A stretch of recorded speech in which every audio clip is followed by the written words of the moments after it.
Visakhapatnam state bank of India అవినీతిని మీ ముందుకు తీసుకొని వస్తున్నారు. 2007లో మన అకౌంట్ ఒకటి సీజ్ చేశారు, మూసేశారు అవినీతిగా. 2009లో హైకోర్టు డిసెంబర్ 18న ఆర్డర్ ఇచ్చారు ఓపెన్ చేయమని. అప్పుడు మా అన్నయ్య నేనే ప్రెసిడెంట్ అని పెడితే, తర్వాత నేనే ప్రెసిడెంట్ అని హైకోర్టు డిక్లేర్ చేసిన తర్వాత మరలా మా అన్నయ్య వదిన నేనే ప్రెసిడెంట్ అని వేసింది. మరలా 2009 నుండి అది 2016 వరకు కోర్టుల్లో నడిచింది. 2016 అక్టోబర్ 16ని క్లియర్గా హైకోర్టు మరలా 7 సంవత్సరాల తర్వాత ఆర్డర్ ఇచ్చారు. ఏమని? డాక్టర్ కేఏ పాలే ప్రెసిడెంట్, వాళ్ళ ఫాదరే సెక్రటరీ, వాళ్ళ బోర్డు మెంబర్స్ అని రిజిస్ట్రార్కి డైరెక్ట్గా ఆర్డర్ ఇచ్చారు. రిజిస్ట్రార్ ఆఫ్ సొసైటీ చక్కగా రిజిస్టర్ చేశారు. 2007 నుంచి 16 వరకు నేనే బోర్డు మెంబర్లని, నేనే ప్రెసిడెంట్ అని. 2000 తర్వాత 2018, 19 కూడా రిజిస్టర్ అయిపోయింది. బ్యాంకులో ఎప్పుడు స్టే ఇమ్మని లేదు. 2016 ముందు సెప్టెంబర్ 29 వాళ్ళకి స్టే ఆర్డర్ ఇచ్చారు. 18 రోజుల తర్వాత మనకి నేనే బోర్డు అని డిక్లేర్ చేశారు. ఈ బ్యాంకు వారితో మేము కనీసం 100 సార్లు వచ్చాం. ఈ విజయ్ నా నేషనల్ మీడియా కోఆర్డినేటర్, నా అసిస్టెంట్ మురళీ గారు, ఇలాగా అనేకులు, నా ట్రెజరరు, మా నాన్నగారు, నేను 2017 నుంచి ఆయన బ్రాంచ్ మేనేజర్ గారు కొనుక్కున్నారు. మీరు కాల్ చేశారని వెళ్తే 10 లక్షల లంచం అడిగారు. ఆయన లీగల్ అడ్వైజర్, వీళ్ళు బ్యాంక్ మేనేజర్ అయితే సార్ ఏమైనా ఏర్పాటు చేయండి అని విజయ్తో అన్నారు పాత ఆయన. ఇలాగా అవినీతి బ్యాంకులను మూయించేసి కేఏ పాల్ బ్యాంక్ అని ఓపెన్ చేద్దాం జూన్ తర్వాత. ఎందుకు?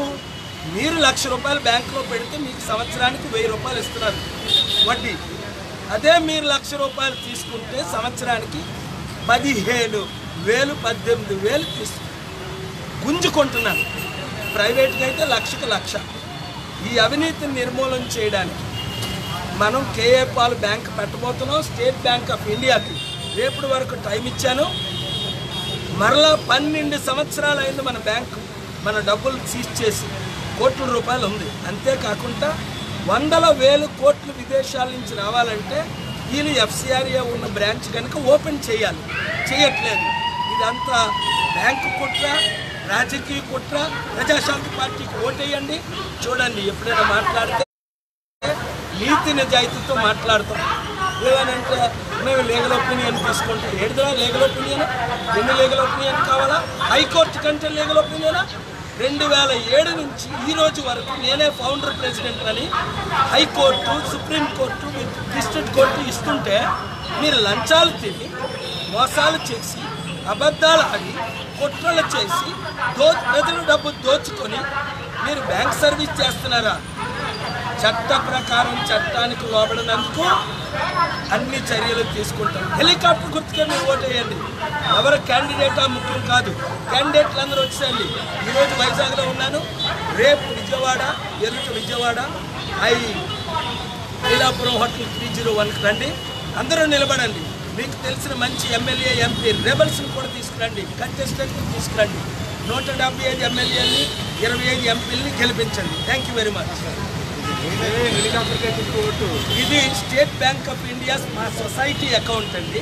నేను దానికి ఫౌండర్ ప్రెసిడెంట్. ఈ అకౌంట్ 2007లో సీజ్ చేశారు. అలాగే చెప్తున్నాను కదా, చట్టంగానే నేను అబద్ధవాడిని, ఇదే రుజువు. సీజ్ చేసాము అని అలా ఒప్పుకున్నారా మీరు మాట్లాడినప్పుడు? అది కానీ రిలీజ్ చేయరాడు. 12 సంవత్సరాలు సీజ్ చేస్తారా? క్లియర్గా వచ్చిందండి. హైకోర్టు నుంచి రిజిస్ట్రార్ ఆఫీస్కి నేనే ఫౌండర్ ప్రెసిడెంట్ అని వచ్చింది. మీరు చదువుకోండి పేపర్లన్నీ. చట్ట విరుద్ధంగా వీళ్ళు పనిచేస్తున్నారు. ఏ రాజకీయ ఒత్తిడితో పనిచేస్తున్నారో తెలీదు, ఎందుకు పనిచేస్తున్నారో తెలీదు. మేము లంచం ఇయ్యం, మేము నీతిగా యుద్ధం చేస్తాం. క్లియర్గా వచ్చిందండి. రిజిస్ట్రార్కి సొసైటీ రావడం అంటే అర్థం ఏంటి? బ్యాంకుకు ఒక ప్రత్యేక ఆర్డర్ వచ్చింది అని అంటున్నారే, స్టేటస్ కో అని. మరి అదే స్టేటస్ కో తీసారంటే అర్థం ఏంటి? తీశారు కదా, అదే కేసు నెంబర్ తీసేశారు అంటే అర్థం ఏంటి? మరొకసారి డబ్బులు ఇవ్వండి అని వస్తుందా కొత్తగా అకౌంట్కి? స్టేటస్ కో తీస్తారంటే అర్థమేంటి?